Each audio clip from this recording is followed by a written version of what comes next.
오늘도 오후 찬양 예배 오신 여러분을 환영합니다. 함께 찬양하시겠습니다. 찬송가 257장입니다. 찬송가 257장 마음에 가득한 의심을 깨치고 함께 찬양하시겠습니다.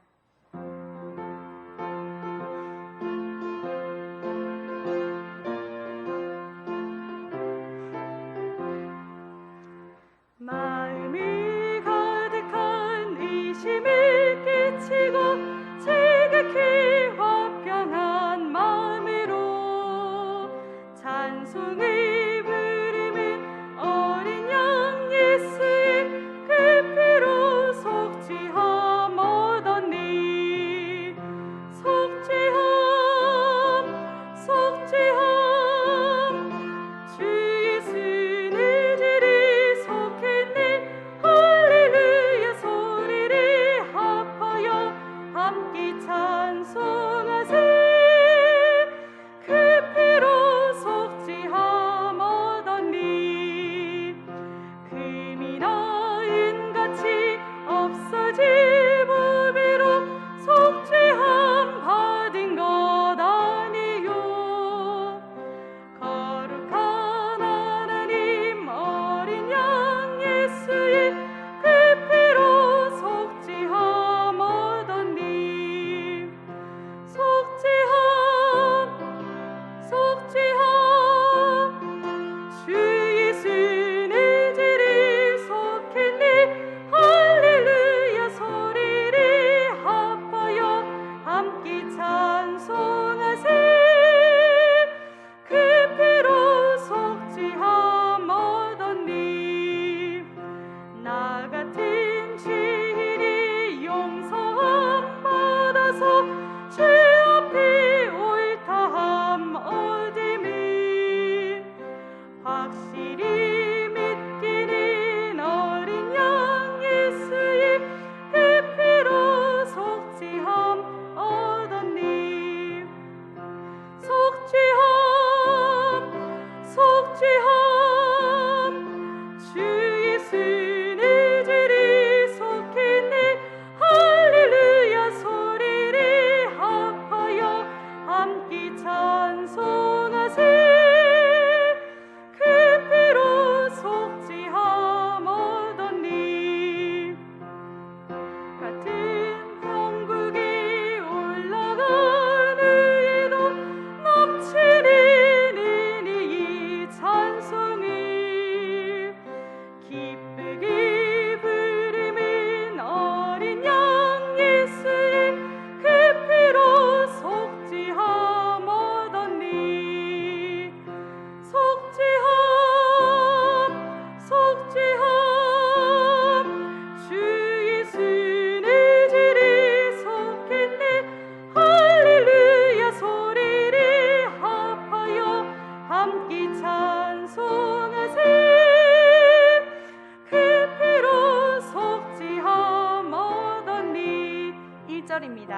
마음이 가득한 의심을 깨치고 지극히 화평한 마음으로 찬송을 부르는 어린 양 예수의 그 피로 속죄함 얻었니. 속죄함 주 예수를 지리 속했니. 할렐루야 소리를 합하여 함께 찬송하세. 그 피로 속죄함 얻었니. 금이나 은같이 없어질 보배로 속죄함 받은 것 아니요. 거룩한 하나님 어린 양 예수의 그 피로 속죄함 얻었니. 속죄함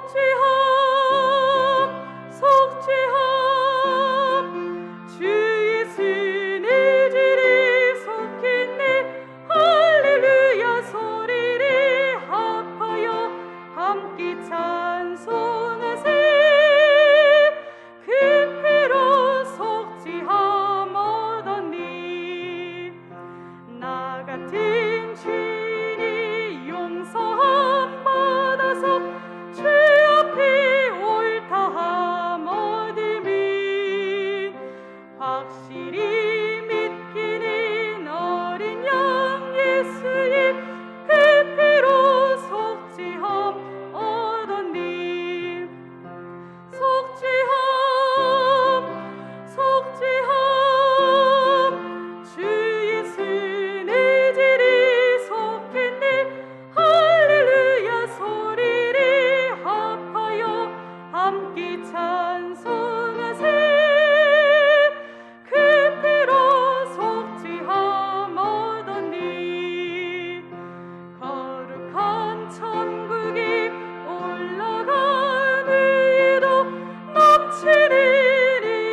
아멘.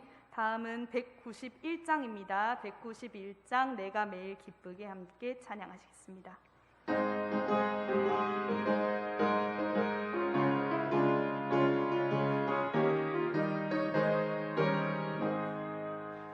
네가 매일 기쁘게 순례이길 행함은 주의 팔이 나를 안보함이요 네가 주의 큰 복을 받는 참된 비결은 주의 영이 함께함이라 성령의 계시를 할렐루야 함께하시리 좁은 길을 걸으며 밤낮 기뻐하는 것 주의 영이 함께함이라 전에 죄에 빠져서 평안함이 없을 때 예수 십자가의 공로 힘입어 그 발 아래 엎드려 참된 평화 얻음을 주의 영이 함께함이라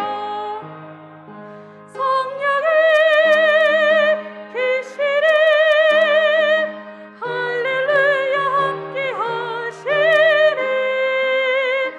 좁은 길을 걸으며 밤낮 기뻐하는 것 주의 영이 함께함이라 나와 동행하시고 모든 염려하시리 나는 숲의 새와 같이 기쁘라 내가 기쁜 마음으로 주의 뜻을 행하면 주의 영이 함께함이라 성령의 계시를 할렐루야 함께하시리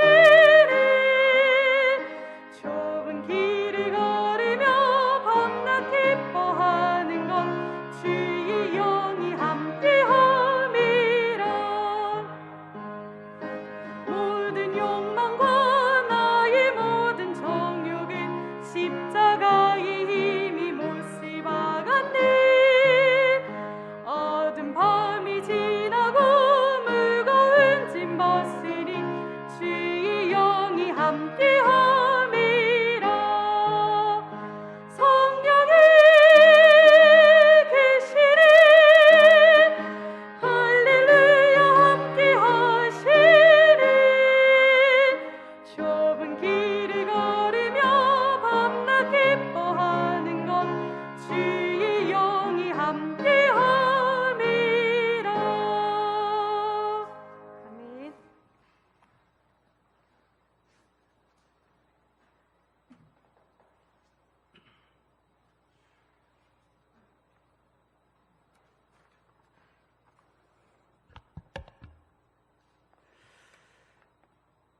용서와 사랑을 기뻐하시는 하나님 아버지, 오늘 거룩한 주일에 사람마다 은혜로 인도하여 주시니 온 마음을 다하여 감사를 드립니다. 이 시간의 예배도 독생자 예수 그리스도의 십자가 용서와 사랑을 마음에 회복하며 감격의 마음으로 예배할 수 있도록 축복하여 주옵소서. 저희들이 교회 안에서 성도들과 교제할 때 화평함과 거룩함으로 서로 존경하게 하옵시고 연약한 성도들을 더욱 사랑하여 돌보아 줄 수 있는 넓은 아랑을 가질 수 있는 긍휼의 마음을 주옵소서. 또한 영원한 하나님 나라를 우리에게 선물로 주셨으니 경건하고 두려운 마음으로 주님을 섬길 수 있도록 은혜를 주옵소서. 혹시 부족한 것이 많아도 용서하시고 오직 예수님께 향한 사랑을 교회와 이웃에게 마음껏 나타낼 수 있는 자유함을 주옵소서. 마음으로부터 가까이 있는 사람이든 멀리 있는 사람이든 허물이 보이면 감사주고 좋은 일을 보면 칭찬할 줄 아는 겸손한 성도들이 되게 하옵소서. 견디기 어려운 일에도 십자가를 바라보며 끝까지 인내하여 인내는 연단을 연단은 소망을 이룬 줄 알미노다 하셨으니 하나님 나라의 소망을 바라보게 하옵소서. 이 시간 목사님을 통하여 주시는 말씀에 큰 은혜 받게 하여 주옵시고 이 말씀으로 한 주간엔 세상을 이기는 능력의 말씀이 되게 하여 주옵소서. 예수님의 이름으로 기도드립니다. 아멘.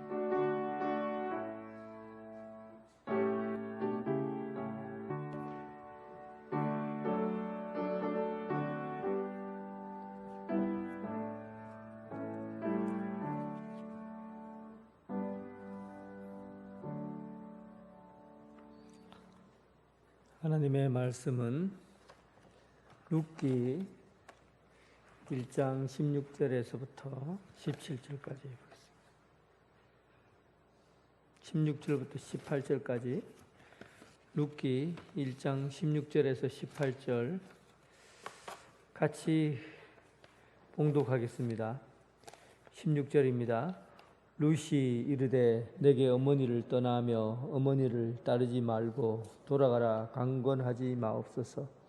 어머니께서 가시는 곳에 나도 가고 어머니께서 머무시는 곳에 나도 머물겠나이다. 어머니의 백성이 나의 백성이 되고 어머니께서 죽으시는 곳에서 나도 죽어 거기 묻힐 것이라. 만일 내가 죽는 일 외에 어머니를 떠나면 여호와께서 내게 벌을 내리시고 더 내리시기를 원하나이다 하는지라. 나오미가 룻이 자기와 함께 가기로 굳게 결심함을 보고 그에게 말하기를 그치니라. 아멘.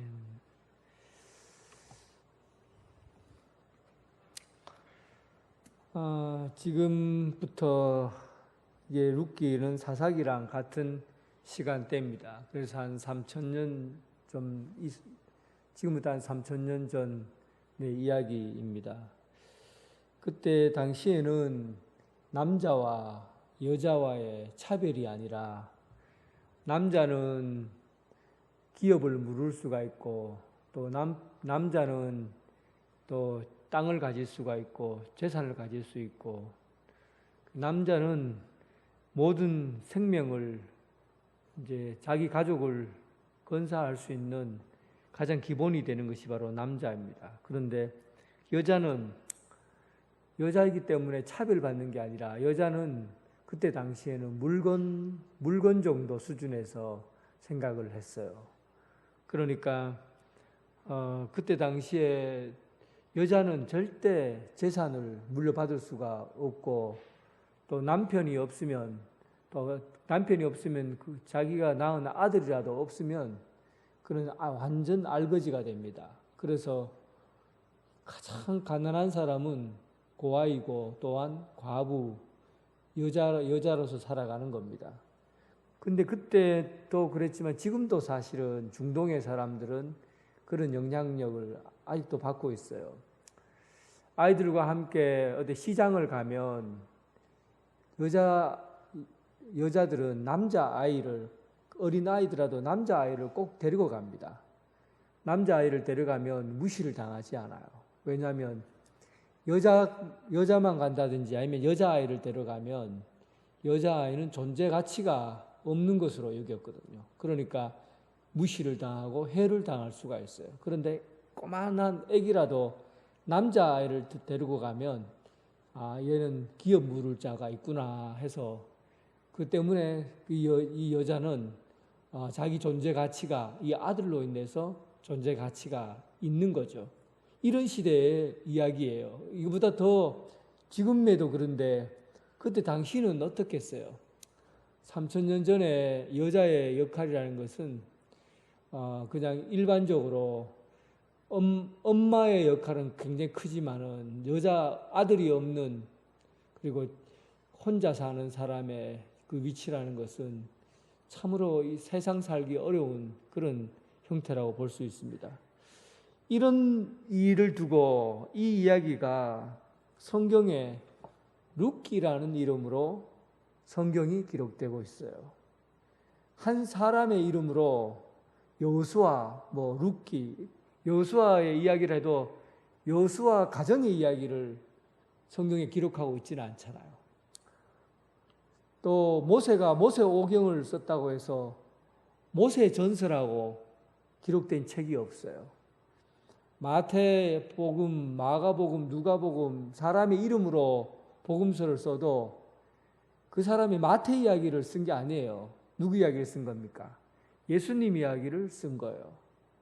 성경 어디에도 자기 이름을 내걸고 자기 가족 이름을 기록한 것은 루키밖에 없어요. 이 루키는, 이 룻이라는 여자는 이방 여인이에요.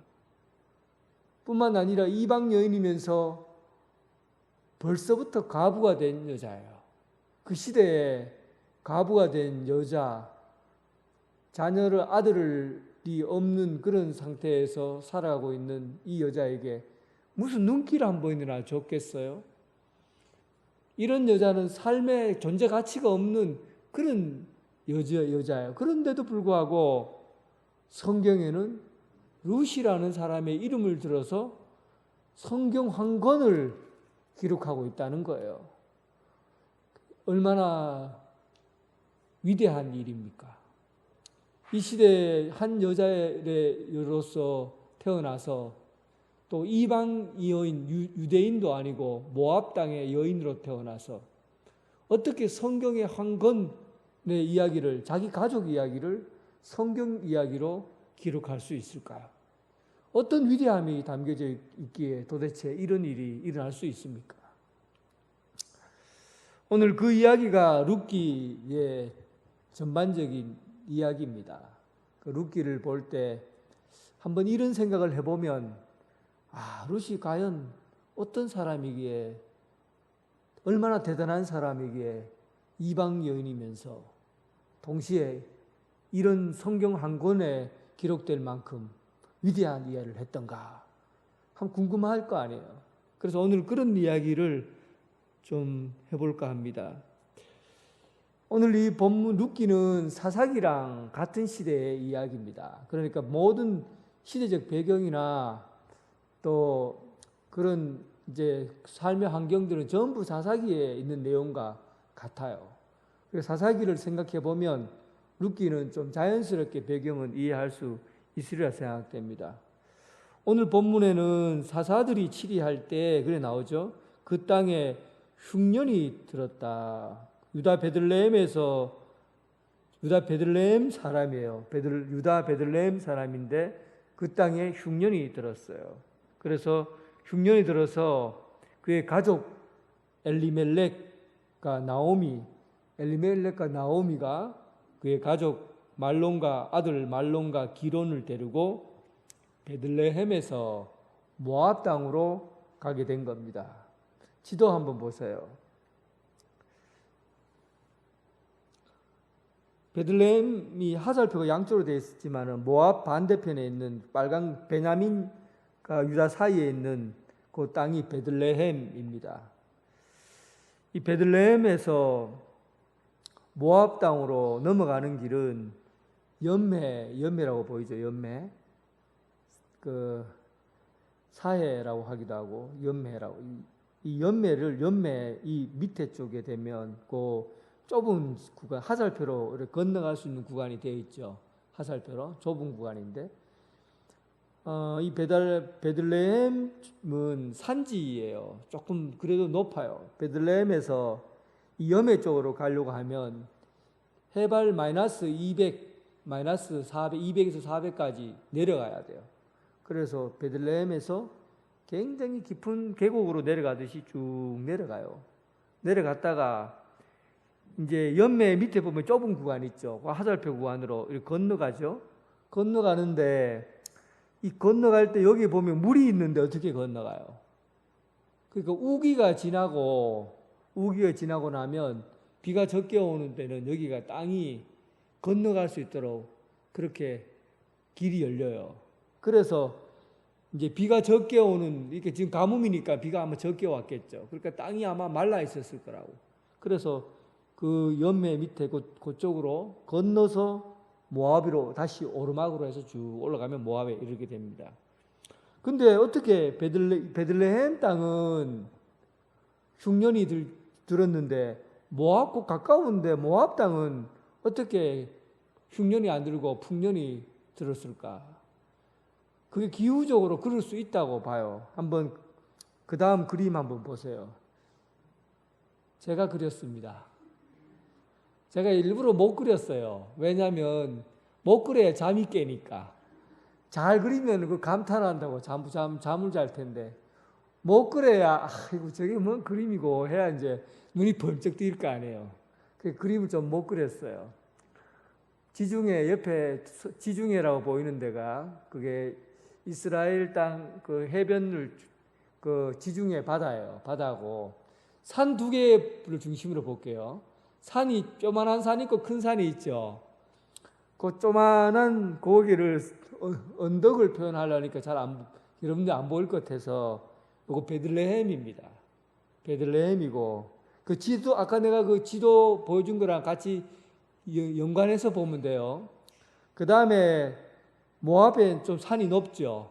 산이 높아요. 바람이 서쪽에서 동쪽으로 이렇게 불어요. 지중해 쪽에서 이쪽으로 쭉 그러니까 동쪽으로 서쪽에서 동쪽으로 바람이 불어요. 바람이 쭉 부는데 베들레헴 산은 낮아요. 그리고 모압 산은 높아요. 그래서 구름이 쑥 지나가다가 구름이 산이 낮으니까 안 걸리고 그냥 구름이 지나가 버리는 거예요. 툭 지나가요. 그런데 어디에서 걸리냐 하면 모압산에다가 거기다가 이 구릉지에다 고원지에게 걸려버려요. 구름이. 그러면 자연스럽게 베들레헴에는 구름이 지나가니까 구름이 없어지니까 비가 안 오죠. 안 오게 되고 모압에는 구름이 몰려 있으니까 비가 어떻게 됩니까? 비가 내리게 되잖아요. 결국은 이 모압 땅에는 비가 잘 내려서 보리 농사, 밀 농사가 잘 되어 풍년이 일어나게 된 거예요. 근데 이날 이 베들레헴에는 바람이 불었는데 베들레헴에 지나가 버리니까 구름이 안 모여서 농사를 못 짓게 되고 원래 매번 그러지는 않을 거예요. 매번 그러지 않는데 이때 아마 이런 일이 일어났다고 봅니다. 그래서 이 베들레헴에서 농사를 지어서 보리 농사, 밀 농사를 지었고 베들레헴이 보리 농사, 밀 농사 지을 수 있는 곳이에요. 왜냐하면 이 곳이 베들레헴, 이름이 베들레헴이잖아요. 베들레헴은 빵집이라는 이름, 전쟁의 집이라는 이름도 있지만 빵집이라는 이름이 있어요. 빵집. 그러니까 빵이 난다고 하면 보리와 밀을 가지고 빵을 만들잖아요. 그러니까 이 베들레헴이라는 곳이 그 보리 농사와 밀 농사가 그래도 다른 데보다는 더 나은지 안 나은지는 모르지만 잘 되기 때문에 빵집이라는 그런 역할을 감당하고 있었던 거죠. 그런데 어쨌든 이 빵집 베들레헴이 빵집이 문을 닫고 이제는 그 흉년이 들어서 먹일 것이 없는 거예요. 그러면 그 이웃으로 같이 움직이든지 다른 곳으로 가도 될 텐데 아마 그쪽도 같이 형편이 그랬을 거라고 생각합니다. 그런데 이 엘리멜렉은 여매를 건너서 이방 땅 모압으로 가족 전체가 이주를 해버린 거예요. 여러분 이 베들레헴이라는 땅을 어떻게 얻었습니까? 광야에서 40년 동안 그렇게 이제 땅도 없이 이리저리 떠다니다가 드디어 여호수아 군대로 인해서 각 지파별로 땅을 다 나누어 갖게 되고 그리고 지파별로 나눈 땅을 또 가족별로 땅을 다 나누어서 하나님께서 약속한 땅을 분배받은 거예요. 하나님께서 약속한 땅을 분배받은 거예요. 그런데 약간 어려움이 있다고 해서 약간 가뭄이 있다고 해서 당장 하나님께로부터 받은 이 소중한 기업을 버리고 떠나는 거죠. 여기에 사실은 상당히 큰 신앙의 문제점이 있는 겁니다. 신앙은 물질의 풍요와 물질의 가난에 상관없이 내가 믿음을 갖겠다고 움직여 나간 거예요. 여러분 과거에 로마 시대 때 터키나 이런 데 가면은 왜 지하 수백 미터씩 땅을 파고 굴러 들어가서 평생을 거기서 태어나서 살고 햇볕 한번 못 받고 살다 죽은 사람들이 있잖아요. 그들은 하나님의 약속인 말씀을 부여잡고 믿음 생활을 할 수 있다면 지상에서 삶이 허락되지 않아도 땅 속에서라도 굴을 파고서라도 우리는 하나님 말씀만 가지고 살겠다 하고 가족이 이동해서 들어가 산 거 아니에요. 신앙이 얼마나 소중한 겁니까? 하나님의 약속의 말씀을 붙들고 산다는 것이 삶의 토대, 삶에서 내가 굶주리고 어려움을 당해도 삶이 힘들어도 더 중요한 것이 믿음을 지키는 거예요. 이런 기본적인 신앙관을 갖고 있었다고요. 아마 여러분들 중에서도 아마 그런 믿음 갖고 있는 분 저는 알고 있습니다. 여러분들 교회 어디 이사 가면은 어디로 제일 먼저 갑니까? 무조건 교회 가까운데 집을 구하고. 참 저는 그 믿음이 좋다고 생각해요. 집을 구하는 제일 원칙이 뭐냐면 진짜 돈 될 만한 아파트 어디 있는가 하고 그 아파트 구하는 게 아니라 교회랑 가까운 데가 어딨나 하고는 제가 아는 여기 계신 분들 중에 그런 분이 있어요. 목사님 저는 교회만 가까우면 됩니다. 집이야 뭐 굴에 들어가 살아도 되고 어디 살아도 되는데 교회만 가까우면 저는 그걸로 족합니다. 참 멋진 신앙이잖아요. 신앙의 아주 기본이 되어 있잖아요. 그런데 나오미는 자기 신앙을 나오미 아니고 엘리멜렉은 자기 신앙을 포기한 거예요. 모압 땅으로 간다는 것은 신앙을 포기한 거예요. 그리고는 모압 땅으로 넘어가게 된 겁니다. 거기서 성경에 보면 그들이 모압 땅에 간 이 남편 엘리멜렉이 죽었다고 그래요. 먹고 잘 살아야 되는데 왜 죽는지는 몰라. 왜 죽었어요?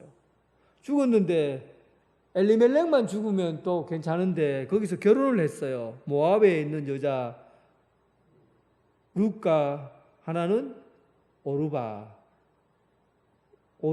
하나의 이름은 룻이라. 오르바와 룻이라는 그 모압 여인과 아들 말론과 기론을 결혼을 시킨 거예요. 이방 여인과 결혼을 한 거예요. 여러분 이방 여인과 결혼한다는 것은 사실은 좀 심각한 겁니다. 그때 당시에 결혼은 종교를 같이 가져오기 때문에 그게 심각한 거예요. 모압에는 그모스라는 사람의 아들을 바치는 신이에요. 아들을 바치는 신. 그런 아주 잔인한 신을 섬기고 있는 이 모압 땅의 신이 그모스라는 신인데 그 그모스를 섬기고 있는 모압 여인 두 사람을 자기 아들과 결혼시킨 거예요. 룻이 그리고 나서 나오미가 10년이 지났는데 10년에 강산이 변하지요. 강산이 변한다고 하는 그 10년이 지나자 그의 남편도 죽고 아들 둘까지 다 죽어버렸어요. 여자예요. 남자가 있어야 자기 기업을 유지시켜 나갈 수가 있는데 여자가 혼자가 되어버린 거예요.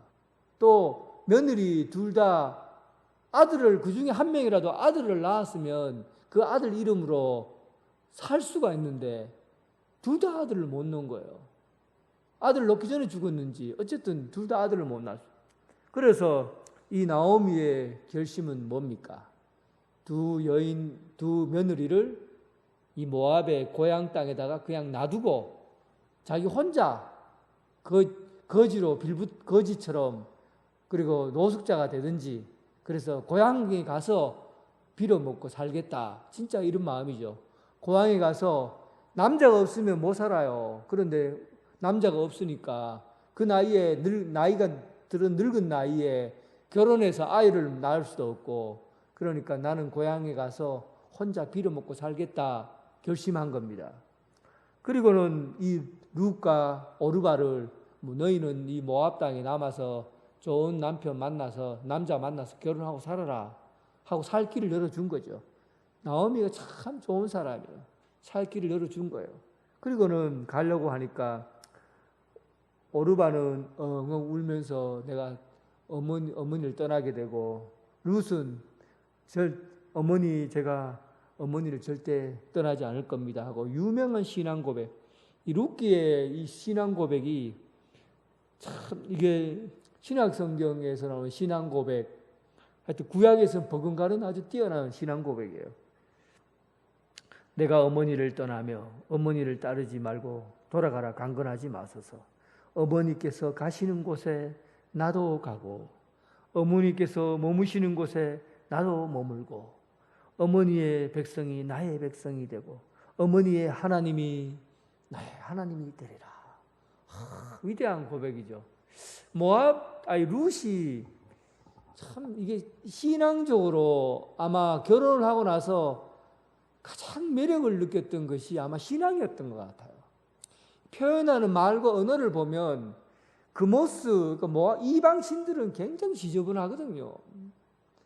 참 지저분하고 아이를 낳아서 큰일을 치려면 아이를 불살라갖고 제사로 제물로 바치고 이런 신이 그 모습 신이니까 아마 여자로서 이방신에게 사는 것이 참 이게 엄청난 괴로움이었던 걸 아마 그는 알았을 거라고 생각해요. 그리고 이방신보다는 유대인의 야훼 하나님을 섬기고 있는 이 어머니 나오미의 신앙 가운데서 많은 감동을 받았다. 저는 그렇게 생각합니다.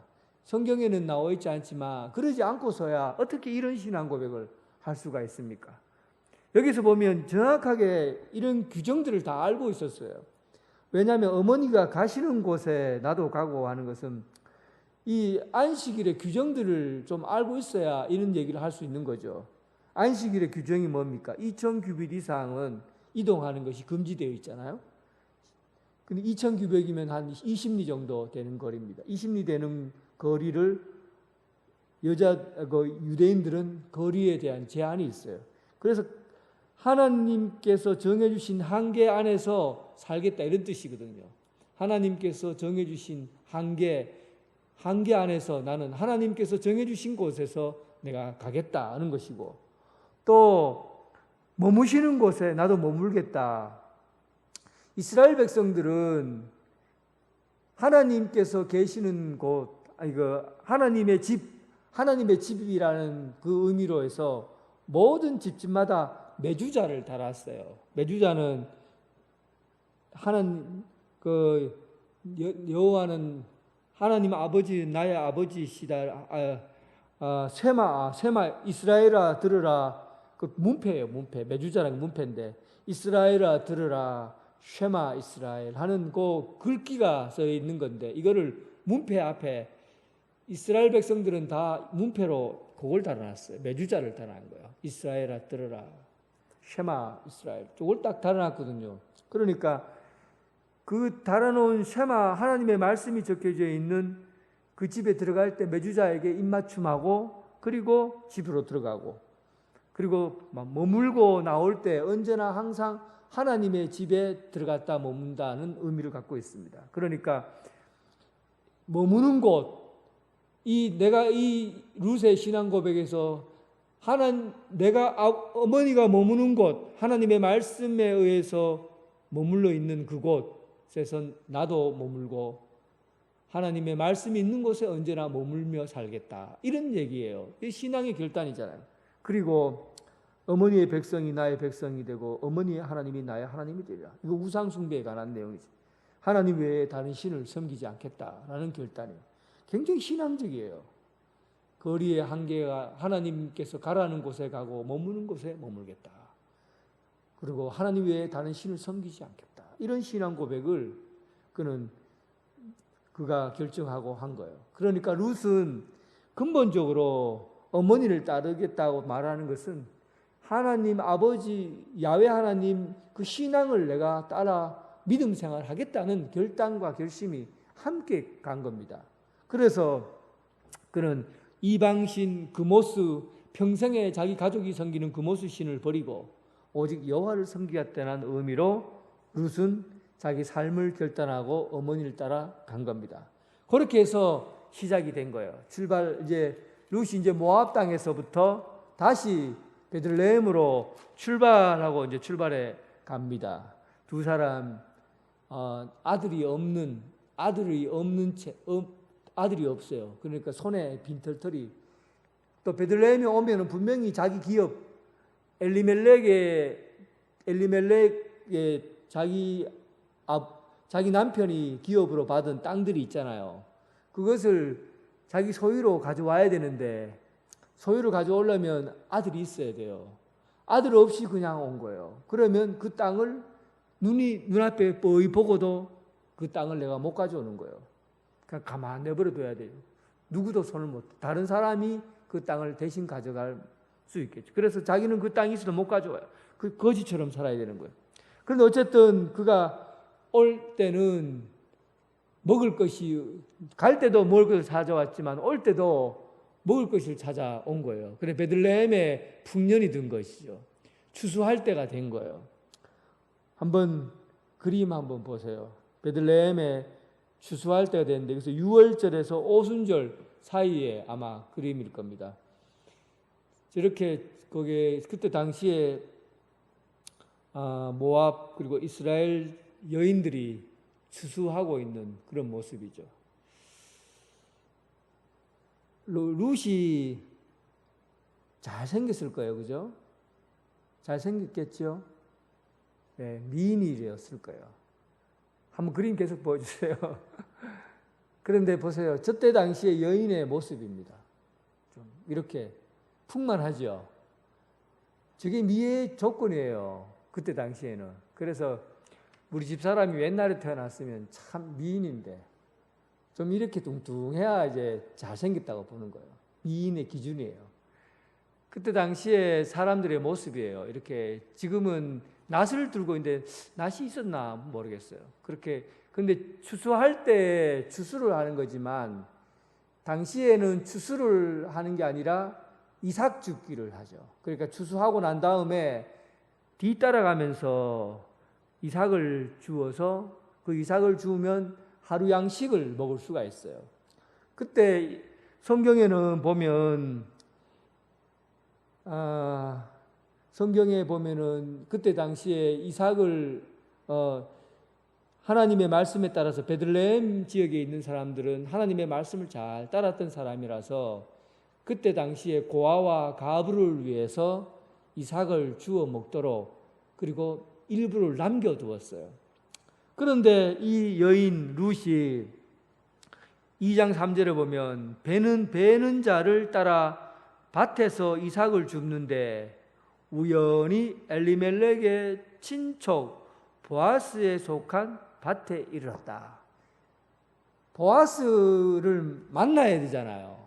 우리는 보아스를 만나는 것에 대해서 알고 있기 때문에 벌써 이 짝을 다 지어놨어요. 룻과 보아스 쫙 만날 거라고 짝을 딱 지어놨지만 그건 우리가 처음부터 끝까지 이 드라마를 다 알기 때문에 미리 보아스를 짝을 지어놨죠. 근데 룻은 누굴 만나야 될지 누구와 결혼할지 모르는 상태예요. 아무것도 모르는 상태로 단지 그가 무엇만 가지고 왔습니까? 룻 시어머니에게 받은 시어머니와 함께 공유한 하나님의 말씀, 약속의 말씀, 이 하나님의 말씀을 믿는 그 신앙만 가지고 그냥 맨손으로 온 거예요. 와서 일단은 베들레헴에 추수할 계절, 6월절부터 오순절까지 추수의 계절이잖아요. 50일 동안 추수하는 계절이에요. 이 기간 동안에 보리 농사가 먼저 끝나고, 알죠? 밀농사가 먼저 끝나고, 보리 농사가 끝나고, 밀농사가 끝나나. 요거 제가 헷갈립니다. 보리가 먼저인가, 밀이 먼저인가. 요거 좀 헷갈려요. 지금 내가 좀 헷갈리고 있습니다. 어쨌든, 보리 농사와 밀 농사가 함께 이루어지는 그 기간이거든요. 수확이 이루어지는 거야. 보리가 먼저네요. 보리 농사가 끝나고 나면 보리로 빵을 해먹고 그 보리가 끝나고 50일 지난 이후에 오순절날 밀 농사를 합니다. 그러니까 이 추수기간이에요. 추수기간에 들어와서 이렇게 사람들 낫으로 베고 있을 때 뒤에서 이삭 줍기를 하는 거죠. 이삭을 주어서 이삭을 주고 뒤따라가는 동안에 우연히 발걸음을 내딛었는데 우연히 발걸음을 내딛는데 어디에 이르게 됐습니까? 보아스의 밭에 이르게 된 겁니다. 많은 사람들의 땅이 있는데 그냥 우연히 이 사람이 보아스 땅인지 아닌지 몰라요. 그냥 우연히 그냥 그 이삭 죽기를 하러 그냥 뒤따라간 거죠. 그런데 우연히 발걸음을 이루었는 데가 보아스가 있는 그 땅이었어요. 여러분, 어쩌면 믿음으로 산다는 것은 하나님이 정해주신, 하나님이 우리 인생에 흘러가라고 하는 그 흘러가는 강물대로 내 몸을 던지는 것 같아요. 하나님의 유유히 흐르는 강물이 있어요. 그 강물 위로 우리 몸을 던지는 거예요. 그러면 강물이 흐르는 대로 이렇게 사는 게 우리가 살아가야 될 인생이 그런 게 아니겠어요? 내 인생에 내가 뭘 하려고 계획하고 꿈꾸고 비전을 가지고 계획하고 이렇게 해서 뭔가 계획대로 쫙 움직여 나가는 것 같지만 결국은 하나님이 움직여 가시는 거예요. 그냥 우연히 밭에서 보리를 추수를 하고 있는데 딱 가서 멈춰서 눈을 딱 들어보니까 그 땅이 보아스의 땅이더라는 거예요. 보아스는 결국 이 룻과에 결혼을 하게 되는 사람이잖아요. 기업 물을 자가 되잖아요. 그런데 어쨌든 우리 인생이 저절로 하나님의 그 강물 위에 우리 인생이 이어져 가는 것이지. 하나님께서 우리에게 정해주신 그 역사적인 흐름 가운데 우리 인생이 던져진 것이지. 여러분들이 그 뱃의 키를 잡고 움직이는 게 아니라는 겁니다. 그러니 여러분 좀 편하게 생각하자는 거예요. 뭐든지 좀 편하게 생각하자는 거죠. 억지로 해서 일이 안 된다고 해서 왜 이러나, 왜 일이 안 풀리나, 또 일이 잘 풀린다고 해서 내가 잘해서 그렇지, 이런 생각하지 말자고요.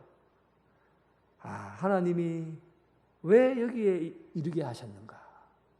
하나님이 왜 이곳에 가게 하셨는가? 하나님께서 왜 이 길로 오게 하셨는가? 이런 생각을 하고 언제나 하나님 앞에서 내 삶을 돌아보는 것이죠. 그런 마음으로 룻은 길을 가게 되었는데 결국은 보아스의 밭에 이르게 된 겁니다.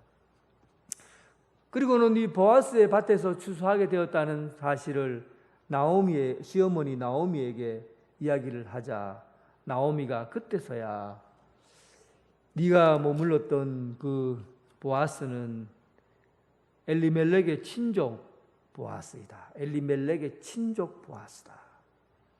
그러니까 이 사람에게 잘 보여서 네가 이 보아스와 결혼하면 우리가 기업을 물을 수 있게 된다. 그러면 우리도 아들을 갖게 되면 그 아들로 통해서 재산을 가지게 되고 그리고 우리의 생명을 이어갈 수 있는 그런 기회를 얻게 된다.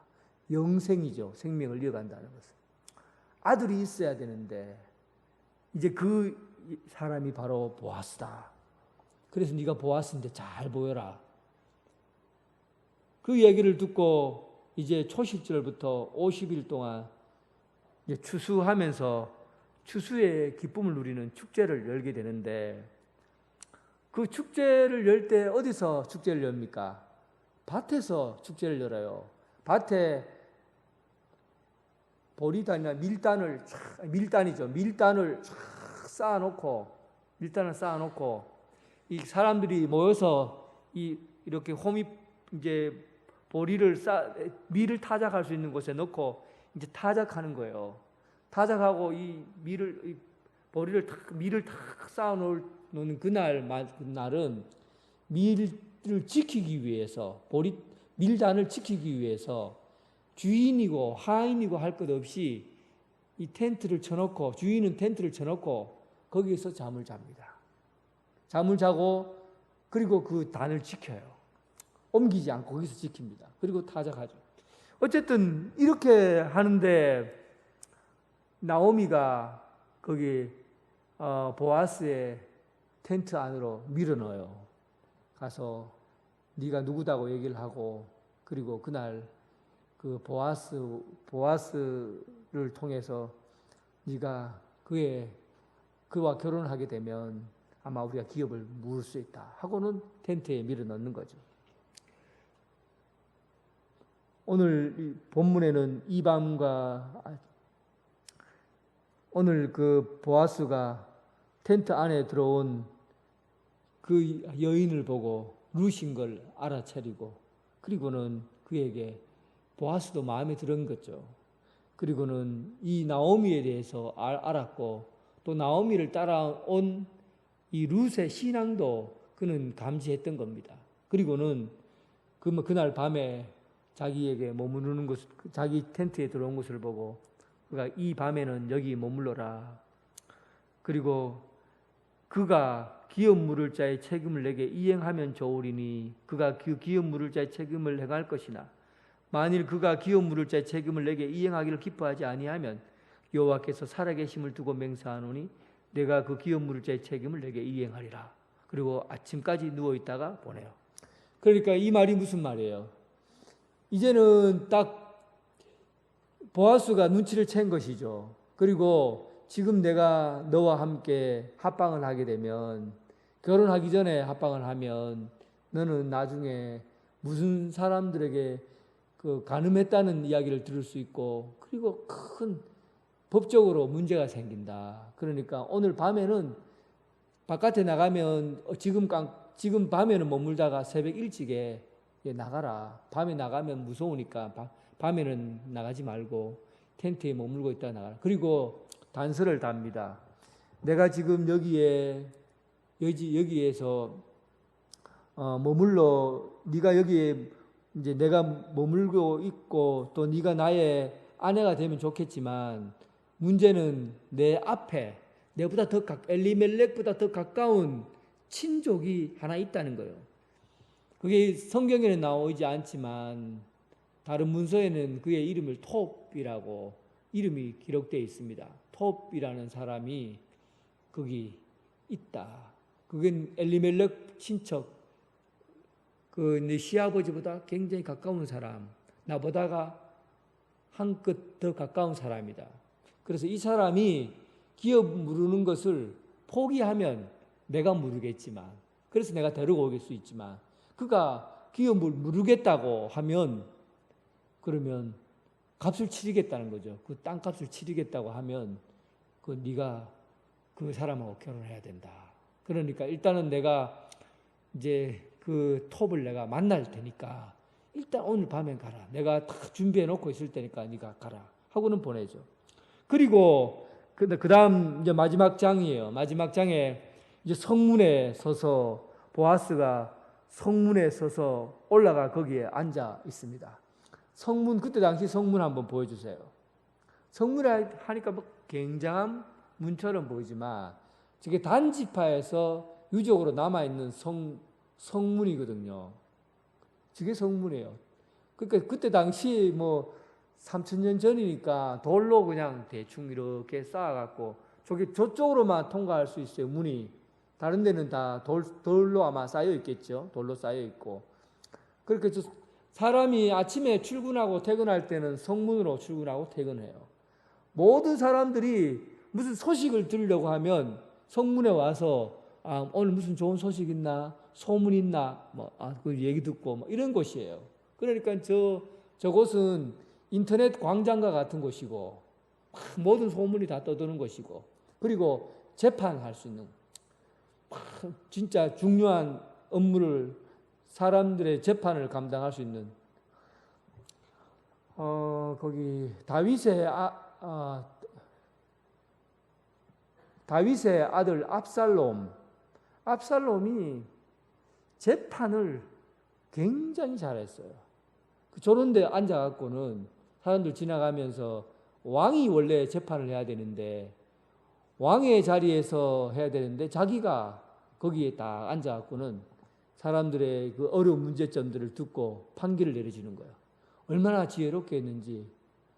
압살롬이 인기가 하늘로 쏘았다. 그래서 그가 이 나라를 뒤집어 엎는데 저 재판을 통해서 그 일을 통해서 나라를 뒤집어 엎잖아요. 혁명을 일으키잖아요. 그 성문이라는 데가 굉장히 중요한 곳이에요. 저기에서 법적인 판결이 다 이루어져요. 그리고 사람들의 소문과 소식들도 저곳에서 다 이루어지는 거예요.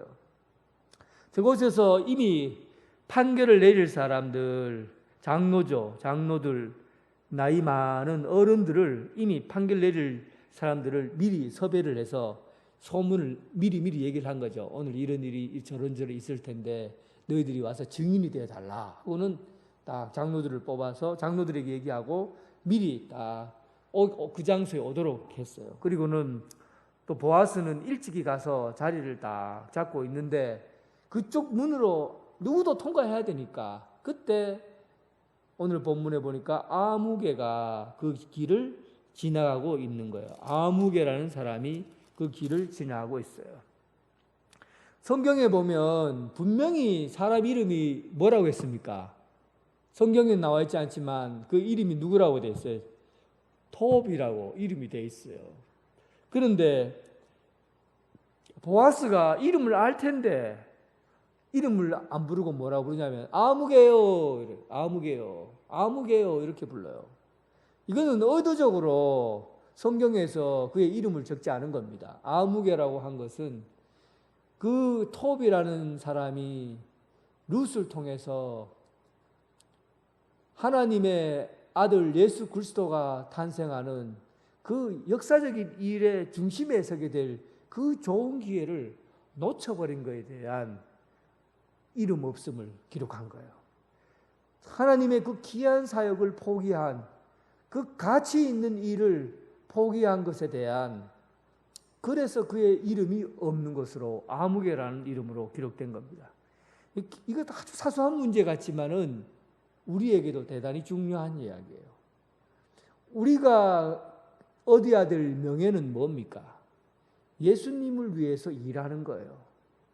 여러분들이 얻어야 될 이름이 뭐예요? 뭐 때문에 여러분들 이름을 얻습니까? 예수님을 위해서 일하는 그 모든 일이 여러분들의 명예가 되는 거예요. 우리가 예수님을 위해서 일하지 않는 그 어떤 일도 아무개예요. 예수님을 위해서 하지 않는 모든 일들은 전부 다 아무개라고요. 하나님이 관심이 없어요. 하늘나라 가서 내가 이런 일에서 돈 많이 벌었습니다 라고 말해도 관심이 없어요.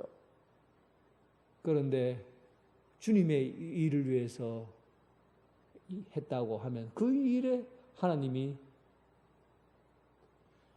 면류관을 주시는 거죠. 그러니까 아무개라는 것은 하나님의 일을 잃어버린 것에 대한 하나님의 그 사역을 포기한 것, 일찍 포기한 것에 대한 표시라고 볼 수 있어요. 그래서 보아스가 그를 불러놓고 장로 10명과 앉혀놓고 이야기를 했습니다. 내가 지금 루시라는 사람 알지? 그 루시 여기 이 땅에 왔는데 지금 기업을 이어가려고 한다. 그 기업을 이어가기 위해서는 이제 그 가장 가까운 친척과 결혼해야 되는데 네가 바로 그 사람이다. 어찌 네가 룻을 맞이할 생각이 있느냐? 생각해 보니까 룻이 미인이고 하니까 자기가 하고 싶거든, 결혼하고 싶거든요. 그래서 하려고 했는데 그때 보아스가 딱 하는 말이 그런데 네가 이거 아냐고. 네가 저 여인을 취하려고 하면 저 아비멜렉이 갖고 있는 그 땅값을 다 물어야 된다. 그리고 땅값을 다 지불해도 그게 네 땅 되는 게 아니고 이 룻이 아들을 낳으면 그 아들이 엘리멜렉의 이름으로 그 땅이 넘어간다. 너는 돈 한 푼도 못 가져가는데 아나? 그러니까 네 그래도 결혼할래? 머리를 딱 굴려보니까 아무리 생각해도 자기가 손해거든요. 아이고 여인 하나 취하려고 했다가 재산에 많은 것을 잃어버려야 되고 또 내 이름으로도 재산이 못 옮겨지고 저 엘리멜렉의 아들의 이름으로 기업이 넘어가 버리니까 땅이 넘어가 버리니까 그 손해되는 장사를 결혼해서 왜 해요? 그러니까 나는 싫다. 나는 못한다. 네가 해라 하고는 떠는 게 된 것이죠. 보아스는 그런 과정들을 다 이미 준비해 놓고 있었던 거예요. 그리고는 보아스가 기업을 물게 됩니다. 그런데 나중에 성경 마태복음에 한번 보세요. 보아스하고 그 족보에 보면 보아스의 아들의 이름으로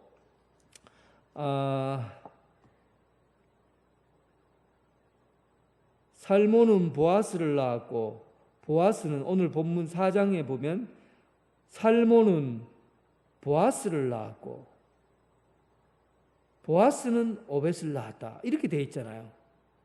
여러분, 이게 사실 족보가 안 맞아요.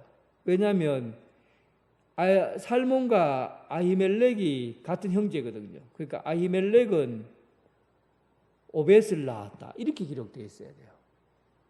그런데 살몬은 보아스를 낳았고 보아스는 오벳을 낳았다, 이렇게 기록하잖아요. 그러니까 나중에 그 보아스가 오벳이라는 아들을 낳고 난 다음에 이 오벳을 다시 자기 양자로 취합니다. 그래서 보아스에게로 그 아들이 이름이 올라가게 된 거죠. 어쨌든 그 기업을 결국은 보아스에 의해서 그 기업을 잇게 됐고, 결국은 그 아들 오벳은 보아스의 아들이 되고, 그리고 다윗을 이세가 보아스, 오벳은 이세는 다윗을 낳았더라. 이게 다윗 하면 거리가 멀잖아요. 그런데도 여기서는 다윗을 낳았다 하고 기록하고 마무리를 짓는 겁니다. 제가 첫 서두에 한 얘기 기억나십니까? 이 책 한 권에, 성경책 안에 루시라는 여인 한 사람의 이름이 어찌 들어갈 수 있는가요? 이 귀한 일에, 이 성경에 하나님의 말씀이라는 곳에 대단히 특별한 여자도 아니고, 이 여자는 이방인이었고 또 과부였던 여자인데 어떻게 여기에 들어갈 수 있을까? 이 여인이 선택한 결과가 예수 그리스도의 탄생을 예고하기 때문입니다. 예수님의 족보를 잇는 그 일에 이 여인의 결단, 자기가 고향 땅을 버리고 아버지의 집으로 가겠다는 아브라함과 같은 결단을 이 여인이 하게 된 거예요. 자기 가족과 친척 모든 것을 다 버리고 나는 어머니가 섬기는 그 신앙을 내가 갖겠다라고 결단하고 믿음의 결단을 한 거죠. 그리고 그 믿음의 결단이 결실이 이어지게 된 것이 바로 다윗을 낳게 되고, 그리고 다윗에 의해서 예수 그리스도가 탄생되는 그 하나님의 구속 사역의 한 흐름에 그 여인이 있기 때문에 하나님의 구속의 섭리, 이 세상을 구원하시는 이 섭리, 그 긴 섭리 가운데 이 여인의 역할이 들어있는 거예요. 그 일을 했기 때문에 그가 뭐 대단히 특별한 사람입니까? 대단히 뛰어난 사람이에요. 그 여인의 뛰어난 것은 선택이죠. 믿음의 결단. 하나님 아버지의 집을, 하나님의 일을 선택한 그 믿음의 결단. 이것이 위대한 사역의 중심에 서게 된 겁니다. 여러분, 우리는 어떤 흐름 가운데, 역사적 흐름 가운데 여러분들의 삶이 놓여져 있기를 바랍니까? 세상의 어떤 흐름 가운데 여러분들이 서 있기를 원하십니까? 하나님의 구원의 사역, 이 세상을 구원해 가시려고 하는 그 역사적인 사명, 그 흐름 가운데 여러분들이 그 중심에 서 있기를 바랍니다. 하나님의 일을 함께 해 나가는 그런 사역자로 세워지길 주님의 이름으로 축원합니다. 하나님 아버지, 주님께서 우리를 하나님의 그 역사적 사명 가운데 세워주시고 이방 여인 룻을 통해서 아들을 생산하지 못한 그 가부의 몸으로 모압 신을 버리고 하나님을 따라왔던 그 룻의 신앙과 그 고백, 그로 인해서 하나님의 그 역사적인 사명을 이어가게 하심을 믿고 우리도 그와 같이 그 길을 가기를 원합니다. 하나님께서 우리에게 그 창세부터 지금까지 이어오는 구원의 섭리, 그 사역, 오늘도 우리에게 소명 주시고 그 일의 흐름 속에, 그 그 중심에 서 있게 하여 주옵소서. 장차 올 그 나라에 가기까지 하나님의 충성된 종으로서 사역을 감당하게 하여 주옵소서. 예수님 이름으로 기도드립니다. 아멘.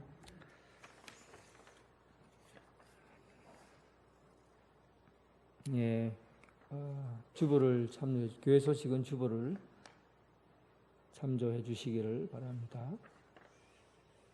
성격 천독 릴레이 때 천독이 될 때 뭔가 좀 행사를 하려고 908번째까지 기다리고 있는데 오늘 또 보니까 1200분까지 넘어왔어요.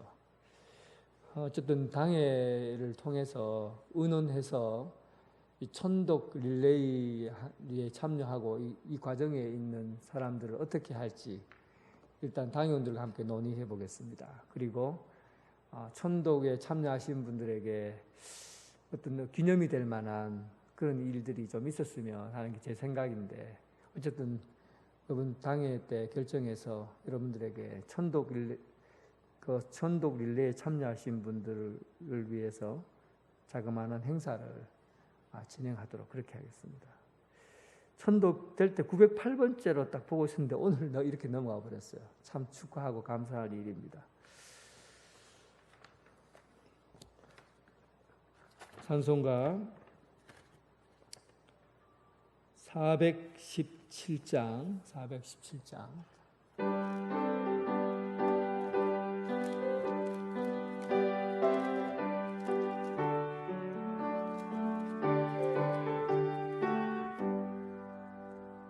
주 예수 넓은 품에 나 편히 안겨서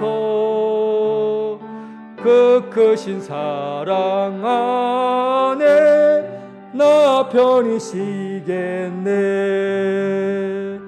영광의 들을 지나 저 푸른 바다 건너 천사의 노래소리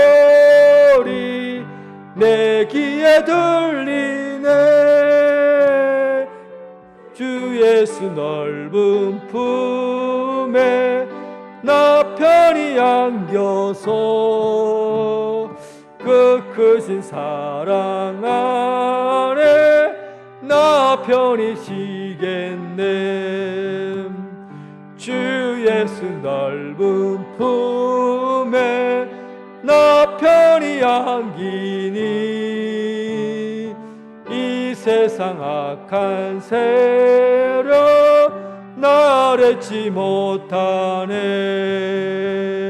슬픔과 근심 걱정 이후에 없으리니 시험이 닥쳐와도 나 염려 없겠네. 주 예수 넓은 품에 나 편히 안겨서 그 크신 사랑 안에 나 편히 쉬겠네. 주 예수 죄인 위에 십자가 섰으니 이 만세 반석 위에 나 굳게 서겠네. 밤 지나가기까지 나 참고 기다리며 새 아침 동토 올 때 주 만나 뵙겠네. 주 예수 넓은 품에 나 편히 안겨서 그 크신 사랑 안에 나 편히 쉬겠네. 이제는 예수 그리스도의 은혜와 극진하신 하나님의 사랑과 성령님의 교통하심이 하나님만 믿겠다고 결단하며 믿음의 길을 떠난 룻과 같이 우리도 모든 것을 다 포기하고 아버지의 그 길, 구원의 역사 속으로 들어가 그 일을 감당하기를 원하는 오늘 이 자리에 함께한 성도들과 각 가정에서 예배드리는 성도들을 위해 지금부터 영원토록 함께 하시기를 간절히 축원하옵나이다. 아멘.